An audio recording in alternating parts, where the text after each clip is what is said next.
En 2004 se podría decir que nace UNASUR, por supuesto con otro nombre, pero con la clara ilusión de recuperar las mejores experiencias integradoras de América del Sur, LACAN y Mercosur.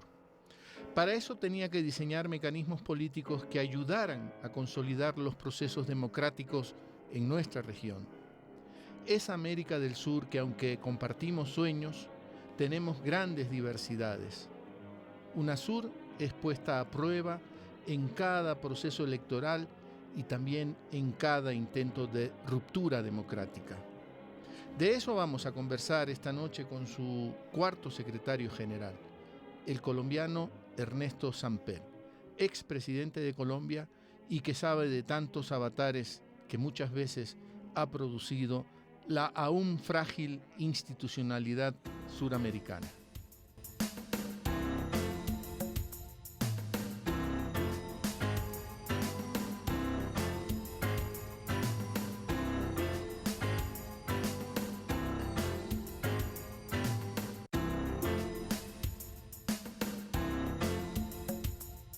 Palabra suelta.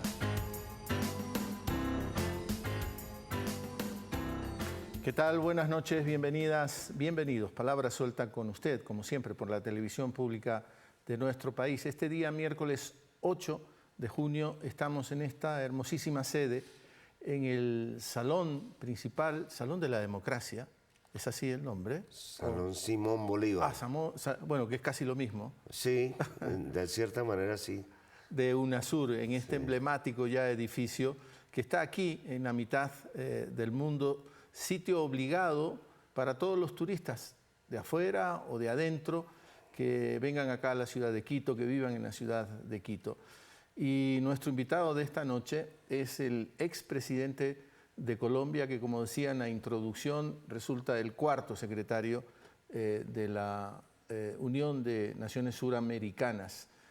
Presidente Samper, gracias por recibirnos. Muchas gracias, Javier. Es un placer tenerlos en esta sede emblemática de la integración.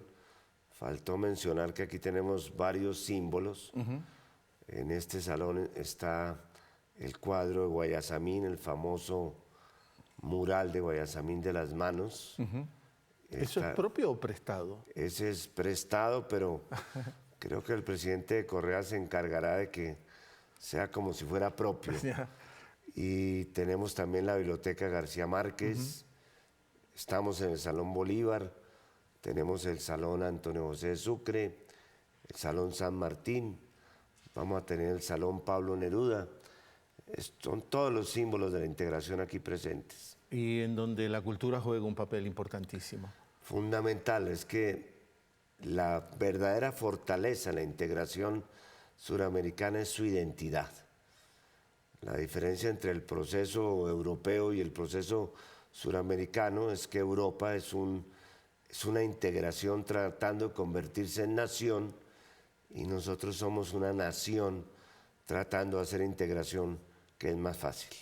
Pero los europeos, sin embargo, por ejemplo, en esta reciente crisis migratoria terrible, consecuencia de los conflictos internos que tienen, de las guerras, que nunca han dejado de acechar a Europa. Sí. Por eso a veces uno, hasta con sorna, y también con mucho respeto, podría hablar, entre comillas, de la culta y civilizada Europa, que nunca ha dejado de guerrear y que produce oleadas de migraciones, y que ahora la Unión Europea también está preocupada por ese fenómeno. Claro, y frente a esa situación caótica, nosotros aquí en Sudamérica reivindicamos la condición de ser casi que un oasis de paz en un mundo azotado por las guerras étnicas, las luchas religiosas, los conflictos propios de la Guerra Fría.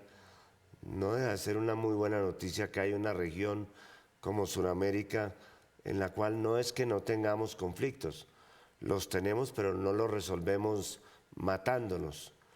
Esta es una región libre de armas nucleares. Y si conseguimos muy pronto, como espero como colombiano, que se consiga la firma de los acuerdos de paz en La Habana entre el gobierno y las FARC, pues eso será como la cereza del ponqué de esta condición que tenemos privilegiada de ser una zona pacífica en el mundo. Ahora, sin embargo, presidente, la región que es fundamentalmente capitalista, por ponerlo de alguna manera, lo que quiere decir que permite la libre circulación de las mercancías, todavía tenemos dificultades en la circulación de las personas. Claro. Avanzamos como UNASUR a constituir tratados, convenios que nos permitan libremente circular a las personas. Sí, este es un punto de fondo, Javier, porque esa es parte de la tragedia de la globalización. Aquí estamos todo el día, cuando hablamos de globalización, pidiendo y exigiendo la libre movilidad de los capitales, la libre movilidad de la tecnología, la libre movilidad de los servicios, de los bienes, pero nos oponemos radicalmente a la libre movilidad de las personas. Y ese concepto que nosotros expresamos como ciudadanía suramericana de libre movilidad es una de las banderas de las que estoy impulsando como secretario general de UNASUR. A mí me dolió en la reciente cumbre humanitaria que tuvimos en Estambul ver lo que está haciendo Europa con sus migrantes, pagándole a un país para devolverle a los migrantes. Eso no es globalización, eso no puede considerarse globalización. Entonces el proyecto de Ciudadanía Suramericana trata precisamente de reconocer esos derechos, el derecho a estudiar en cualquier parte de Sudamérica, el derecho a ejercer una profesión, el derecho a trabajar, el derecho a hacer turismo, en fin, lo que integran el concepto de una, como si esta región de 17 millones de kilómetros cuadrados y 420 millones de habitantes fuera un solo país. Eso es lo que aquí algunos más retóricamente llaman la casa grande, que es la casa de los abuelos, la casa en la cual circulamos todos. Ahora, uno podría también soñar, presidente, que en la región también todos, por ejemplo, tengamos acceso a la medicina, a los medicamentos y que no hayan estas barreras, estas patentes que a veces dificultan ese acceso. Claro, es decir, es que parte de la tragedia es que muchos de los acuerdos que se están haciendo llamados de libre comercio no se refieren a lo que a nosotros nos interesa. A nosotros como suramericanos, ¿qué nos interesa? Que haya la movilidad de las personas, que haya libre acceso a los migrantes, que se respete nuestra biodiversidad. Tenemos el 50% de las reservas genéticas del mundo, que se reconozca que somos una región asimétrica, porque ese es uno de nuestros graves problemas, que somos asimétricos. No es que seamos los más pobres, pero somos los más desiguales. De tal manera que esas son nuestras aspiraciones de que la integración nos produzca la satisfacción de esas expectativas que tenemos para ser una región realmente integrada. Ahora, decía yo en la introducción que UNASUR es este esfuerzo, va cambiando de nombre conforme se va dando el proceso, este esfuerzo de recuperar lo mejor de los anteriores esfuerzos integradores.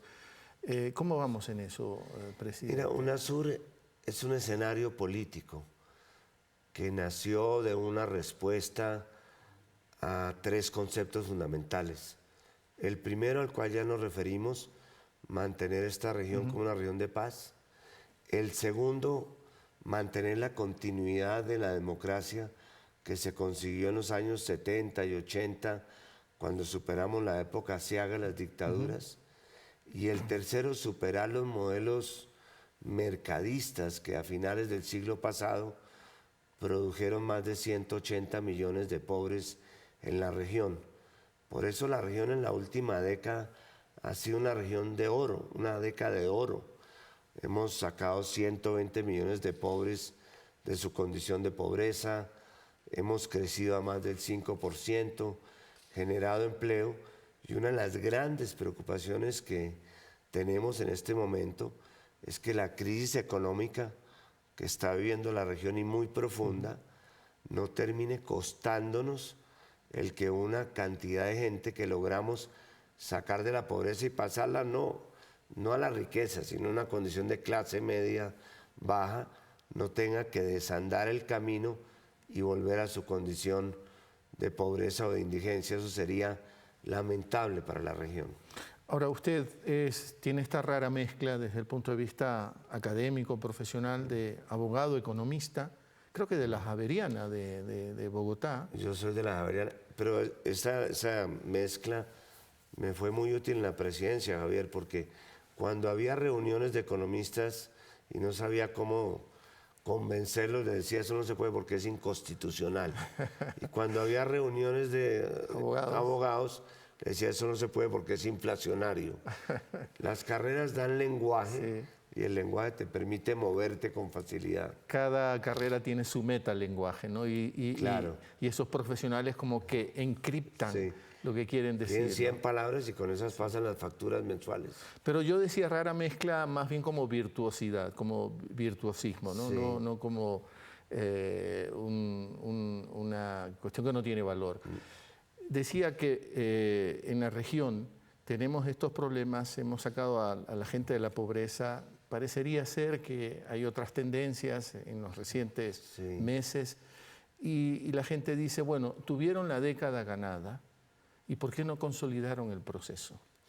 Bueno, porque la democracia funciona de alguna manera así, porque la gente tiene que tener la alternativa de poder cambiar cuando cree que puede haber algo mejor o algo distinto.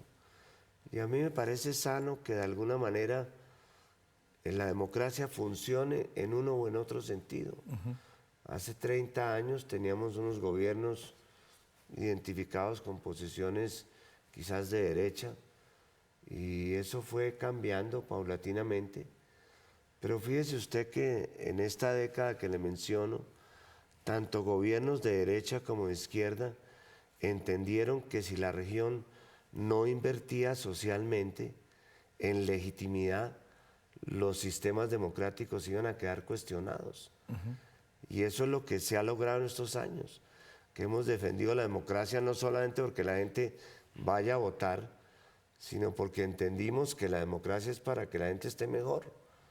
Siguiendo la frase de Lincoln, aquella de gobiernos del pueblo, por el pueblo y para el pueblo. Nos faltaba mucho de gobiernos para el pueblo. Y yo creo que eso fue lo que se consiguió en los últimos años. Y si los ciudadanos de un país, siguiendo unas reglas democráticas, juzgan que hay que dar un giro, hacer un cambio, eso es respetable. Pero parece ser que lo de Brasil, presidente, es como una ruptura, porque ahí no hay como un comportamiento democrático. Ahí en este permanente conflicto entre el Poder Ejecutivo y el Poder Legislativo, ahí hay como una confrontación muy poco democrática. A la presidenta Dilma Rousseff se la tiene casi como huésped en ese palacio donde vive, pero sin ejercer la presidencia y haciéndole acusaciones que no se sostienen por sí mismas. Sí, Javier, nosotros en su momento expresamos nuestras opiniones sobre lo que fue este proceso tumultuoso de abrirle el juicio a la presidenta. Ahora estamos en una nueva etapa, que es la etapa del juicio. La presidenta sigue y seguirá siendo la presidenta constitucional de Brasil hasta que sus jueces tomen una decisión sobre lo que yo espero que sea la declaratoria de su inocencia. Además, viniendo acá, uno comprueba que lo que usted está diciendo se lo practica, porque el cuadro de ella sigue ahí, como presidenta de Brasil. En honor a la verdad, el gobierno que actualmente está en Brasil, tampoco el presidente encargado se ha reivindicado el título de presidente constitucional. No lo ha hecho, nosotros estamos trabajando con ellos en los temas que le interesan a UNASUR. Brasil es un actor muy importante en la región. Es como una especie de transatlántico que para donde se mueva la región. Pero sí esperamos que a la presidenta se le respete su derecho, como tiene cualquier ciudadano, a la legítima defensa. Tenemos el caso de Brasil, que parece una ruptura, pero también tenemos el caso de Venezuela, en donde la propuesta de UNASUR de mediación ha funcionado mucho mejor que cualquier otra propuesta. Eso habla claramente de que este esfuerzo integrador, político integrador, Sí. tiene perspectivas. No solo esto, sino que ese diálogo entre el gobierno y la oposición, es posible, porque contra todas las vaticinios que había hace 6 meses de que Venezuela iba para el barranco, que iba a haber fraude en las elecciones, que iban a ser unas jornadas violentas, UNASUR se la jugó y se la jugó a fondo con una misión electoral. Y las misiones electorales de UNASUR no son misiones de turistas que van a ver qué pasa. Son misiones conformadas por representantes de los organismos electorales de los 12 países que son independientes de los gobiernos y que saben cómo hacer elecciones. Se la jugó, la oposición, como se sabe, obtuvo unas amplias mayorías de la Asamblea. El presidente Maduro, muy paladinamente, reconoció los resultados electorales y gracias a eso es por lo que hoy estamos hablando de un diálogo institucional, no entre una oposición que está en la calle tirando piedra o haciendo manifestaciones, sino una oposición que está empoderada de la Asamblea y el gobierno para encontrar unas salidas a los problemas muy complicados y complejos que vive hoy día Venezuela. Eso nos permitió sentir, por lo menos lo digo desde mi perspectiva, que este proyecto de integración que todavía está en construcción, me refiero a UNASUR, es capaz de mandar otros mensajes, como por ejemplo frente a la propia OEA, la Organización de Estados Americanos, que quiso otro camino para Venezuela. Claro, yo creo que en Venezuela, yo no hablo más de mis competidores en términos de procesos, pero en Venezuela hay dos claras, digamos, caminos. El camino de la polarización, del enfrentamiento, que en muchos casos está asusado y agudizado desde el exterior de una manera, a mi juicio, irresponsable, y el camino del entendimiento y del diálogo y de la reconciliación, que no excluye la presencia de mecanismos democráticos como el que está intentando la oposición de la revocatoria del mandato, pero tampoco excluye que el gobierno de alguna manera asuma la defensa de su proyecto político, de sus misiones sociales y de lo que ha venido construyendo los últimos 10 o 15 años. Pero efectivamente, en la última semana ganó el diálogo. Sí. Y un diálogo respaldado por Naciones Unidas, por países tan importantes como los Estados Unidos, como Francia. Yo espero que la oposición venezolana entienda que esto no es un espacio para obtener espacios electorales de corto plazo, sino es un llamado que hace la comunidad internacional respondiendo a la propuesta de UNASUR y a 3 expresidentes que se la han jugado con el tema, como son el expresidente Martín Torrijos de Panamá, el expresidente Leonel Fernández de República Dominicana, el expresidente Rodrigo Zapatero de España, para que encuentren los venezolanos ellos mismos en la mesa de diálogo las salidas a su país. No podemos llegar y decirle, bueno, ahora quítese usted que yo vengo a reemplazarlo.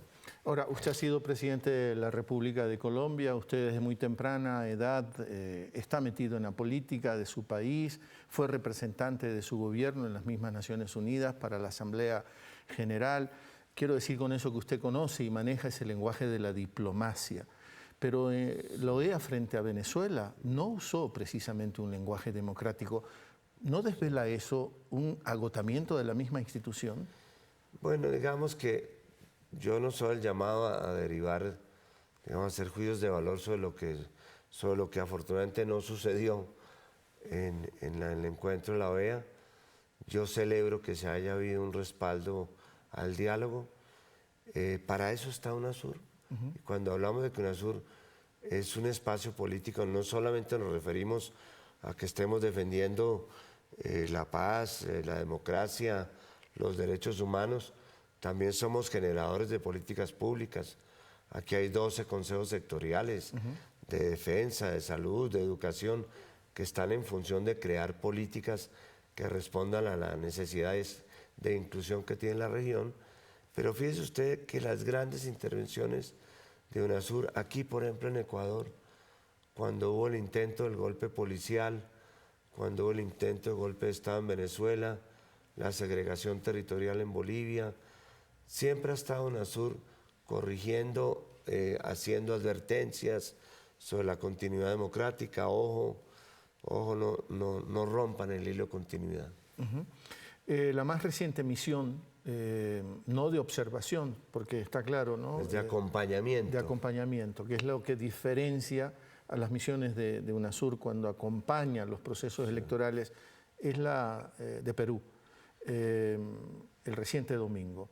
Sí. Y ahí en ese proceso, a pesar de lo ajustado hasta el día de hoy, no se pueden definir finalmente quién es el ganador o la ganadora en esas elecciones presidenciales, segunda vuelta en Perú. Y a pesar de eso, Perú lo ha vivido en paz. Sí, es realmente muy ejemplarizante lo que hemos vivido en el Perú. En otros países, por diferencias más grandes, han salido los candidatos enloquecidos a reivindicar el triunfo. Celebro que ello no haya sucedido, por lo menos hasta el momento en que estamos grabando este programa en Perú. Hay una cultura cívica en el Perú, la gente confía en sus organismos electorales, no hay uno sino 3 organismos electorales que conviven perfectamente y allí están esperando el certificado de su autoridad electoral con el acompañamiento de organismos como UNASUR. Esta fue la 17ª misión, ¿no? Sí, de acompañamiento. Hemos tenido 17, y le doy una chiva, decimos en Colombia, las primicias. Aunque no vivimos de las primicias, sí, ¿no? en los medios públicos, bueno, pero bienvenido. Pero esta es una buena primicia porque no es escandalosa. Sí. Y es que por primera vez salimos a hacer una misión por fuera de la región. Estuvimos en República Dominicana acompañando las elecciones, las últimas elecciones, y algo todavía más novedoso, y es que estamos considerando la posibilidad de que entre los esquemas de cooperación sur-sur que estamos trabajando con el Asia y con el África, especialmente con el África, uno de los puntos en los cuales podríamos entrar a colaborar es en el diseño de sistemas electorales en los países africanos. Un compatriota suyo, periodista universalmente conocido, Gabriel García Márquez, por favor, no creía lo que él calificaba el orgasmo de la primicia. Sí, bueno, él decía, el síndrome de la chiva, ¿no? Sí, eso nos ha hecho, porque hablo en plural de nuestros medios de información, mucho daño. Esta competencia de los medios por ganarse la noticia sin confirmarla, por soltarla rápido, no importa el daño que haga. Aquí, lamentablemente, Javier, en la región estamos registrando el avance de unos poderes fácticos que son actores políticos que están haciendo política sin responsabilidad política. Grandes conglomerados comunicacionales, grupos económicos, jueces que están haciendo protagonismo político a través de la judicialización de la política, en fin, una serie de actores políticos que están creando unas condiciones de ingobernabilidad que tienen un efecto muy parecido a los golpes de Estado. Son políticos que no se hacen cargo de sus dichos. Exacto, que no hacen cargo de sus acciones. Y así como a uno le venden hoy día la leche sin lactosa, el azúcar sin sucarosa, la cerveza sin alcohol, también nos están vendiendo la política sin políticos, que es muy peligrosa, porque por desacreditados que estén los partidos y los congresos, todavía lo único que establece una diferencia entre una dictadura y una democracia es que esté un congreso reunido y actuando.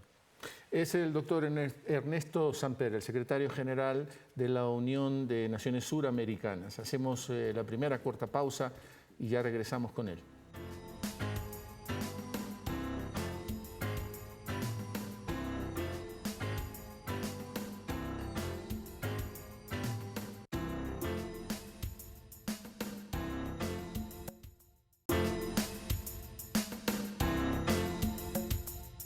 Palabra Suelta. De vuelta con esta entrega de Palabra Suelta en este hermosísimo escenario de UNASUR acá en Quito, que consagra a Quito, capital de la Unión de Naciones Suramericanas. Acá está la sede permanente, grabando este programa para el día miércoles, pocas horas antes. Concretamente el martes 7 de junio, este programa sale mañana, en el tiempo real, miércoles 8 de junio. El doctor Ernesto Samper, el secretario general de UNASUR, es nuestro invitado. Presidente, en estos esfuerzos integradores parecería ser que también se produce una confrontación entre la noción de soberanía nacional y la que podríamos empezar a construir como noción de soberanía regional. ¿Caminamos hacia allá? Sí, yo creo que el viejo concepto de soberanía ligado a lo que era el concepto de Estado-Nación, está siendo desbordado por un concepto que ha cambiado las fronteras por los límites. Aquí lo que se están desbordando son los límites. La intromisión de flujos relacionados con la globalización, de informaciones que llegan sin ningún tipo de contextualización. El avance de las redes, por ejemplo. O sea, hay una cantidad de factores que, independientemente de lo que eran los enemigos tradicionales de la soberanía, pueden estar haciendo mucho más daño en cuanto a la violación del derecho autónomo de los países, por ejemplo, para manejar su economía, para mandar los mensajes que le interesan a la población. En fin, yo creo que estamos siendo invadidos por una serie de flujos relacionados con la globalización que a mi juicio son mucho más peligrosos que el concepto de soberanía. Y en cuanto a la construcción regional del ideal colectivo, pues no queremos que sea un ideal a base del miedo. El Consejo Interamericano de Defensa, hace 30 o 40 años, los altos mandos militares trabajaban sobre hipótesis de conflicto que tenían que ver con qué pasa si hay una guerra entre Colombia y Venezuela, qué pasa si ataca Argentina a Chile. Hoy día el Consejo de Defensa de UNASUR, que es uno de nuestros consejos emblemáticos, trabaja con hipótesis de confianza. ¿Cómo sumamos esfuerzos para combatir el narcotráfico, para combatir el terrorismo, para combatir la inseguridad ciudadana? ¿Qué son las verdaderas amenazas a nuestra paz? Claro, que son las verdaderas amenazas al concepto de seguridad regional. Ahora, la moneda es un elemento constitutivo de cualquier idea de nación. Y si queremos avanzar hacia esa nación suramericana, ¿vamos camino también a tener una moneda como han ensayado en Europa? Yo creo que seguramente sí. Ahora, de alguna forma, esa moneda no tiene que empezar siendo un billete distinto o una moneda distinta. Podríamos, con que trabajáramos con una moneda virtual que permitiera, por ejemplo, hacer transacciones entre nosotros mismos sin necesidad de desplazar cantidades de oro o de lingotes de oro o de cantidades de dólares, pues eso ayudaría mucho a integrarnos. Lo que pasa es que, y le voy a contar la gran tragedia de la región, que es una tragedia y a la vez es una bendición, es que mientras que el comercio intrarregional, o sea, el comercio que hay entre nosotros, es apenas del 18%. Es decir, entre nosotros no comerciamos sino el 18%, cuando la Unión Europea es del 65% o más. La gente que vive en la región, los suramericanos, quieren emigrar dentro de la región en un 67%. Si usted le pregunta a un suramericano, ¿a dónde le gustaría a usted vivir? No quieren irse para Europa, ni para Estados Unidos, quieren irse para Suramérica. Esa es una gran noticia. Yo creo que eso como como noticia lo que es el patrimonio de una identidad colectiva, es muy positivo. Ajá. Y en eso seguramente, aunque claro, entre las 12 naciones manejamos más de un idioma, cuando hay reuniones de UNASUR, por lo menos 3 o 4 idiomas, presidente. Claro, tenemos el inglés, tenemos el holandés, pero yo diría que el idioma oficial... Español. No, el portuñol. Ah, sí. Que es ese revuelto de portugués y español que dominan más fácilmente los brasileños, que entienden más el español de lo que nosotros entendemos el portugués, pero nos entendemos muy bien en general los suramericanos. Es que los brasileños se han metido en serio a estudiar español. Claro, y hay un programa de bilingüismo de muchos años que está dando sus resultados porque esos son cambios casi que generacionales. Uh-huh. La cultura, decíamos, apoya, ayuda a estos procesos de integración y parece que a veces la política trabaja contra ellos, contra esos procesos de integración, digo, dependiendo Sí. de las distintas visiones. Ahora hemos cambiado, la región está cambiando. Usted mismo como político hacía la observación que quizá el péndulo se está yendo hacia la derecha. ¿Eso amenaza la integración desde su óptica? No creo, y para eso se creó UNASUR. Mientras que haya un respeto a los conceptos fundamentales, me parece que estos cambios de signo son válidos siempre y cuando que se hagan dentro de la democracia, siempre y cuando que se respete la vocación de paz en la región. No queremos experimentos armamentistas y que se respete la vigencia de los derechos humanos, pero no solamente los derechos políticos, sino también los derechos sociales, los derechos económicos, los derechos ambientales, un concepto mucho más amplio de lo que es el concepto básico de la vigencia de los derechos humanos. Yo he sostenido que las alianzas con fines económicos son válidas. Regionalismo abierto en lo económico, pero integración política en lo regional. Tan válidas son las alianzas que pueden estar haciendo los países de la Alianza del Pacífico para relacionarse mejor con el Pacífico, o la Comunidad Andina, o Mercosur, o el ALBA, con la OPEP, con los BRICS.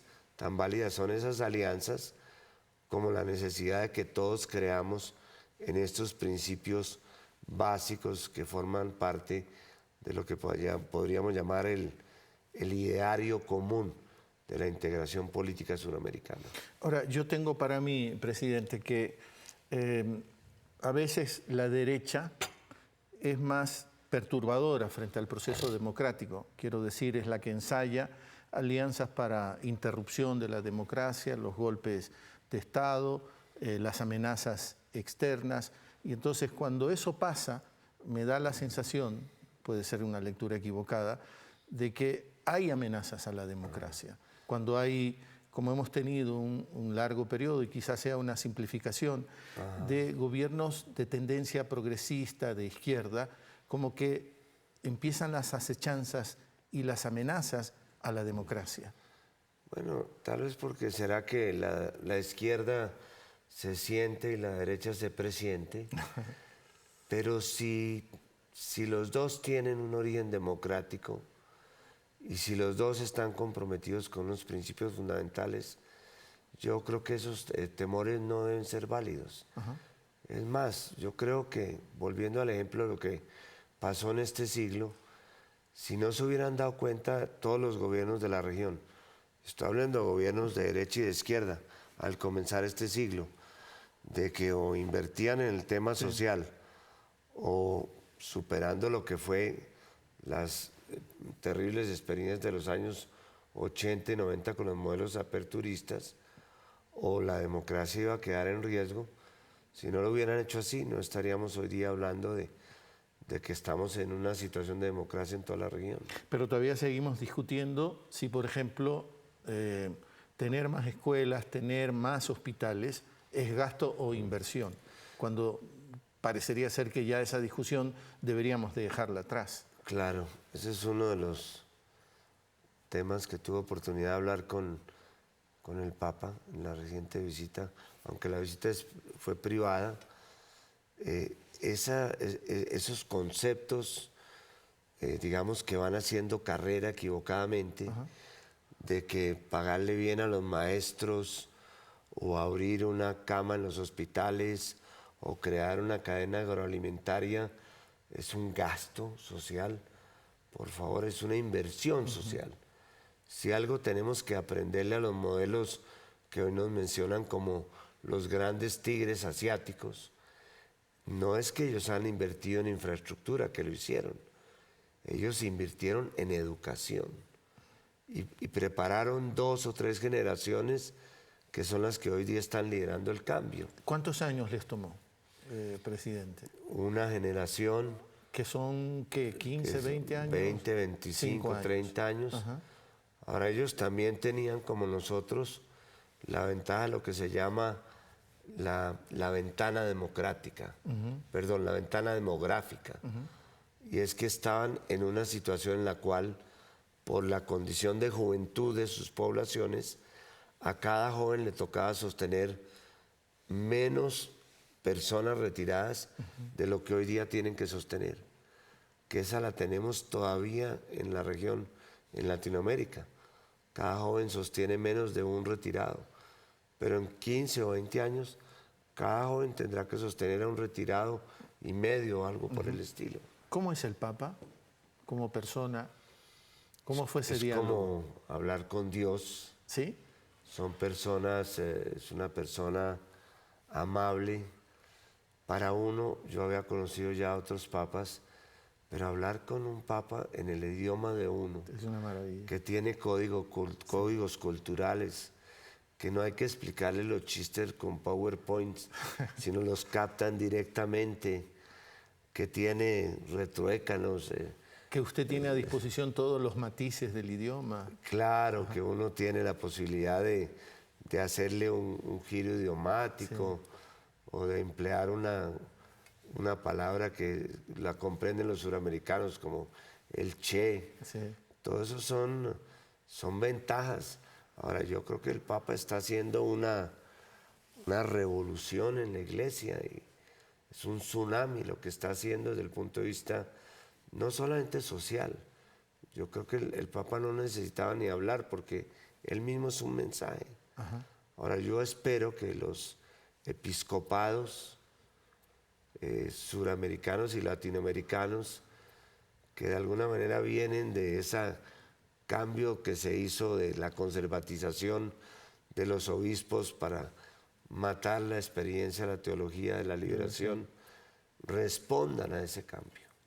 Usted está como cuando McLuhan hablaba de periodismo y decía, el medio es el mensaje, el Papa es el mensaje. El Papa es el mensaje. No, y hay otros papas, por ejemplo, Mujica. No sé si usted ha visto, Mujica es el líder suramericano que más le llega a los jóvenes. Paradoja, ¿no? Pero ¿qué les dice a los jóvenes? Les habla de valores, les habla de que no vayan a los supermercados a comprar la felicidad, porque allá no se consigue. Y los jóvenes lo que están esperando, y lo digo con todo respeto por nuestros ideólogos de izquierda, no es que les hablen del intervencionismo de Estado y de la superación de la pesadilla neoliberal, no. Ellos quieren que les hable de cómo vamos a proteger este medio ambiente que está produciendo desajustes climáticos que los van a golpear a ellos y a sus hijos. ¿De qué respuesta tenemos en materia de educación? ¿Dónde está el trabajo para esos jóvenes que hoy día tienen una tasa 3 veces superior a la tasa de desempleo de sus países? ¿Se imaginó Francia algún día que iba a tener las inundaciones y el desbordamiento del Sena como lo ha tenido en estos días? A mí me tocó ver los 3 días de lluvia que produjeron ese desbordamiento. ¿Y cómo llegó al aeropuerto en barca? No, me fui en tren, afortunadamente. No, pero de verdad, el cambio climático, Javier, no es una amenaza, es una realidad. Este terremoto terrible que aconteció en Ecuador es parte del desajuste que ha producido el cambio climático en las cordilleras andinas y en los mares del Caribe en Sudamérica. Ahora, en este moverse de ciertas fichas de la región, volviendo a la nuestra, a UNASUR, ¿cómo son los presidentes de la región? ¿Cómo va percibiendo usted? ¿O cómo son los ministros de Relaciones o ministras de Relaciones Exteriores? Bueno, para mí es una experiencia fascinante porque de alguna manera yo entré cuando la región tenía un mapa político, todos estaban como mirando en la misma dirección. Hoy día las cosas han cambiado, los presidentes comienzan a mirar nuevas alianzas, los cancilleres también a trabajar por esas nuevas alianzas, pero a mí me parece que eso también forma parte de la integración, sabernos adaptar a los cambios, y seguramente volverá a conformarse otro mapa dentro de 5 años. Pero mientras que se respeten los ejes alrededor de los cuales gira la región como un carrusel, fundamentales de preservar la paz, de mantener la continuidad democrática, pues yo creo que los cambios y las alianzas siguen siendo válidas. O sea que usted ve con optimismo el futuro de UNASUR. Yo lo veo con realismo y creo que aquí hay unas razones para que todos sigamos juntos y para que comprendamos, hagamos más esfuerzo para comprender a los otros. Y de golpe, como decía Mujica, cuando haya dificultades en un gobierno de derecha, van a sacar los viejos planes de izquierda, así como los gobiernos de izquierda, cuando se vieron amenazados, sacaron los planes de estabilización de la derecha. Usted lo ha mencionado 2 o 3 veces al presidente de Uruguay, Pepe Mujica. Tal vez resulte un poco herético lo que yo voy a decir, pero lo sentí un poco rudo frente al tema Venezuela. Sí, pero hay personas a las cuales se le perdona la rudeza en aras de la sinceridad de su mensaje, ¿me explico? Sí. No creo que lo que el presidente Mujica diga, lo diga por ofender, ni por sumarse al coro de las Casandras o de las voces que hoy día pretenden intervenir en algunos países, sino lo dice porque le nace realmente. Y es lo mismo con el Papa.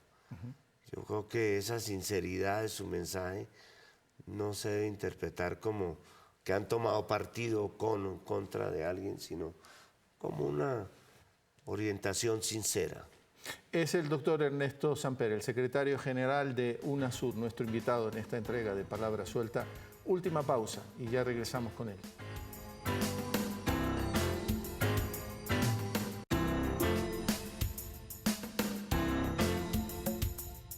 Palabra Suelta.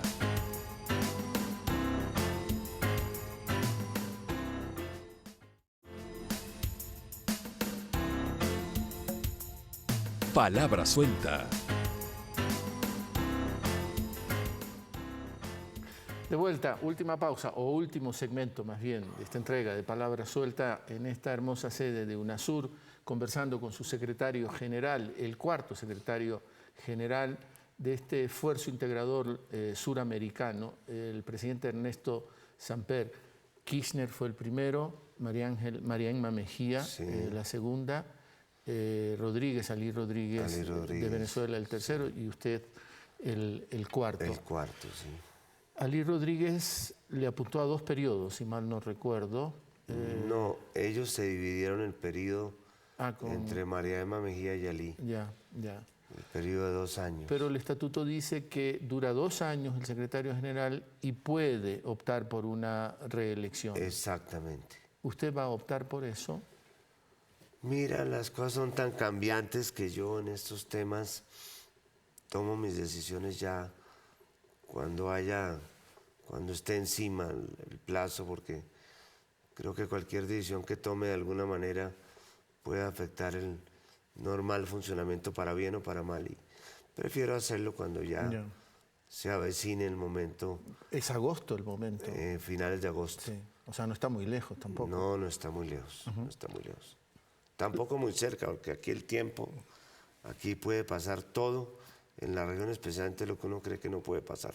Sobre todo con esta como visión indígena andina, ¿no? Que es circular Sí. y puede pasar cualquier cosa en el tiempo, ¿no? Claro, tocará subir aquí a la mitad del mundo que descubrieron los indígenas ecuatorianos, que es en una montañita hacer la consulta astrológica respectiva. Pero un caribeño como otra vez García Márquez también creo que creyó en la circularidad del tiempo, ¿no? Claro, bueno, y además ese fue el tiempo que se detuvo en 100 años de soledad. Sí, exacto. De hecho, 100 años de soledad es una apología del tiempo que pasa y vuelve en Macondo. Naciones Unidas incluso ha creído también, volviendo a UNASUR, en la capacidad mediadora de UNASUR. Por eso se explica la invitación que usted recibió del secretario de Naciones Unidas, el coreano Ban Ki-moon. Sí. Y en 2015 usted volvió a Nueva York. Es una ciudad que le gusta mucho, lo he leído. Sí. ¿Cómo fue eso? Volver casi a los 20 años a los Estados Unidos. Mira, fue una experiencia emocionante. A mí me quitaron la visa por razones políticas. En el 96. En el 96. Clinton, presidente de Estados Unidos. Querían castigar al país. Por esa razón nunca he hecho gestiones de ningún tipo, porque creo que si se fue por esas razones debería regresar. Pero se presentó la feliz coyuntura de que como secretario de UNASUR pude volver a Nueva York.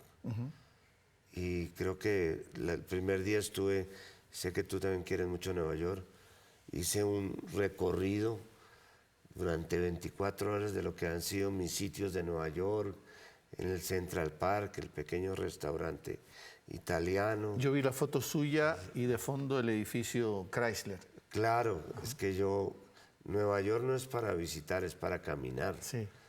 Entonces yo me camino a Nueva York cada vez que... Pero también es para amar y odiar al mismo tiempo. Sí, y cada persona se hace su Nueva York.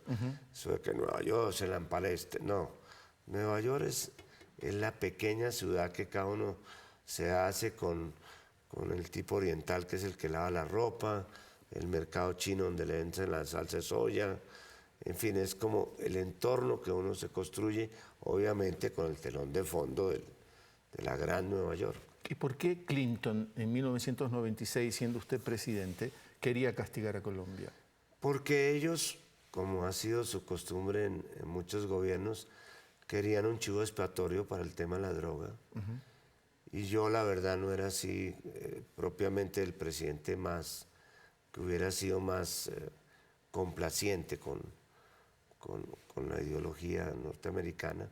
Tengo un gran aprecio por los Estados Unidos, tengo muy buenas relaciones y muy buenos amigos. ¿Usted habla inglés? Hablo inglés, hice cursos con Heilbronn en el New York University, asistí a Columbia University a otros cursos, ahí acabé de aprender mi inglés, pero ellos querían castigar a Colombia y la desertificaron.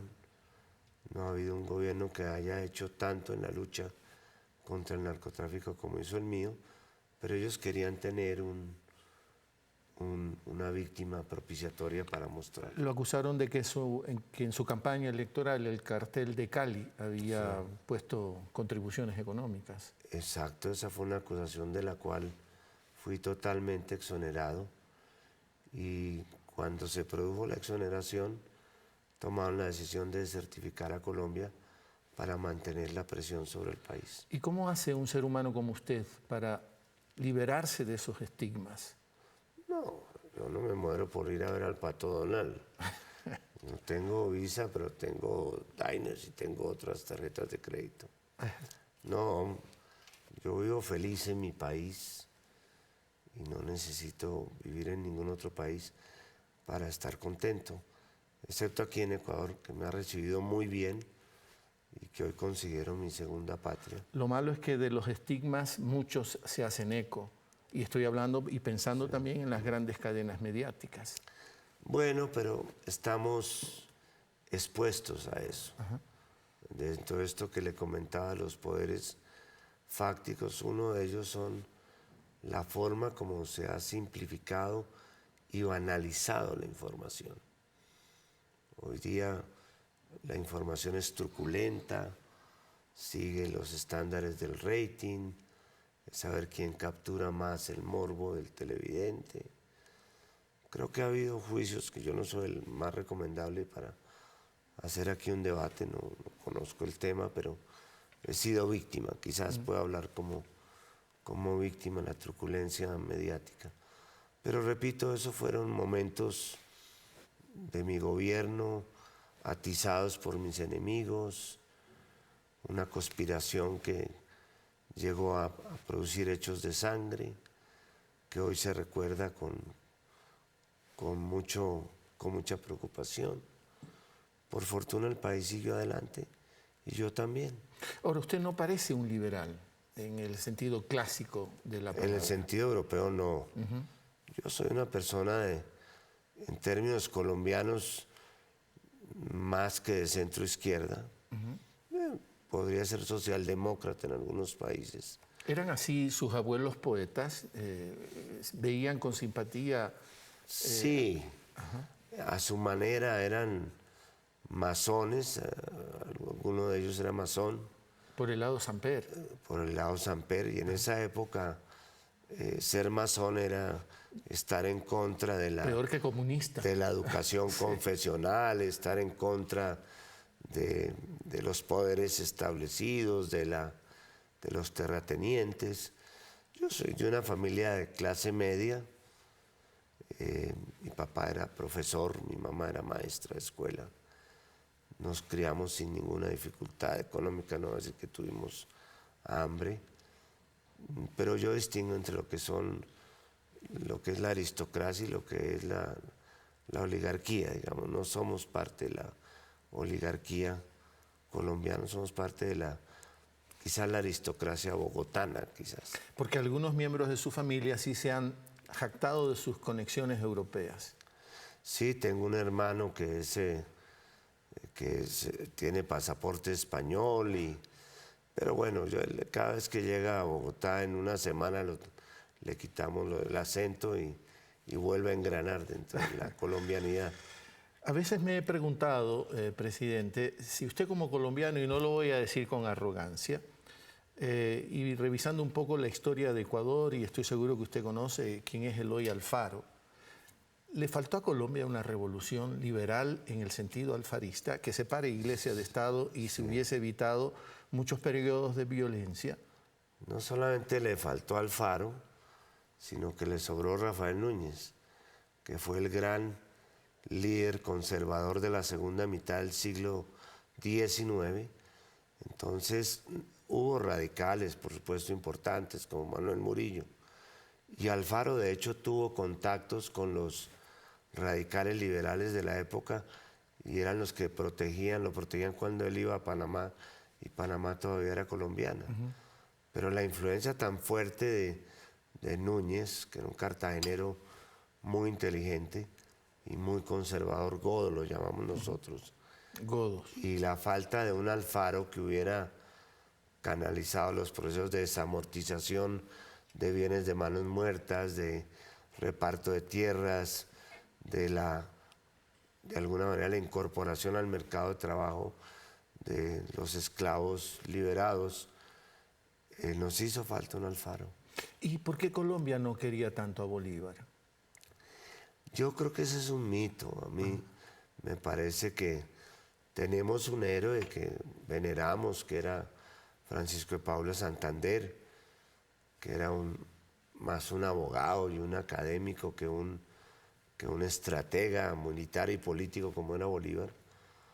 Pero yo me declaro, sin menospreciar a Santander, me declaro rabiosamente bolivariano. Y cuando tuviera alguna duda, volvería a leer la Carta de Jamaica.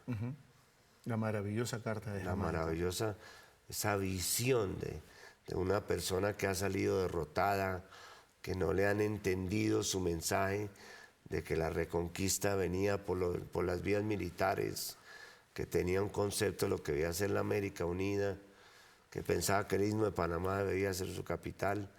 Ese concepto tan visionario, una persona en semejantes dificultades. Es lo que hace admirable la personalidad de Bolívar. ¿Quién es el pibe Valderrama? Es un héroe costeño. Nuestra costa empezó a ser entendida con García Márquez.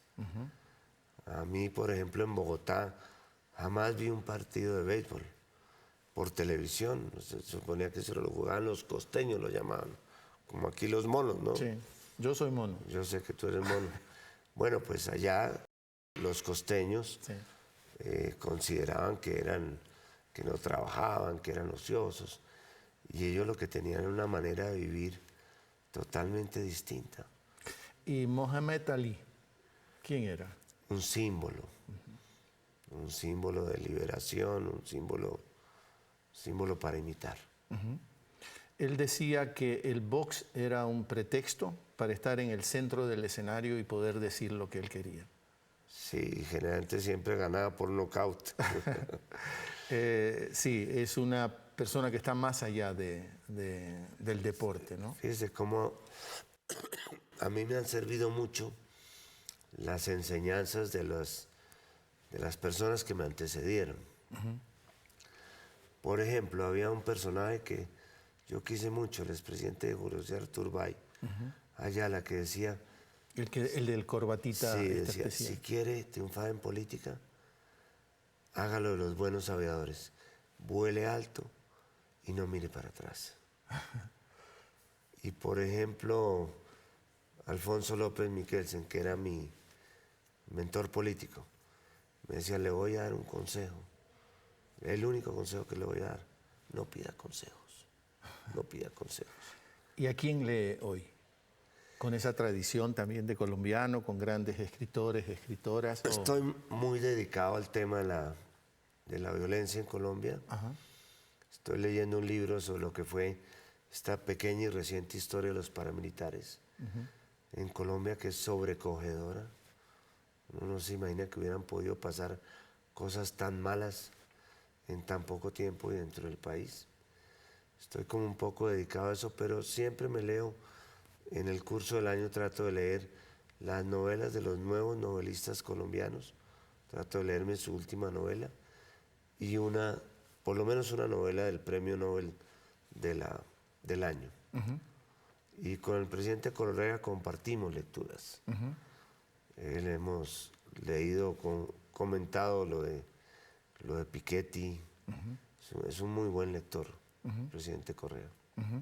Presidente, gracias a usted por habernos recibido aquí en su casa, que algún día será fuertemente la casa de Sudamérica, ¿no?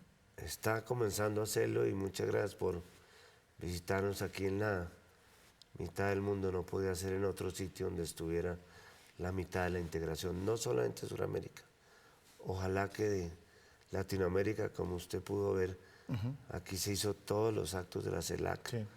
Nosotros no miramos de Panamá hacia el norte como si fueran extranjeros, sino del muro que quiere levantar Trump.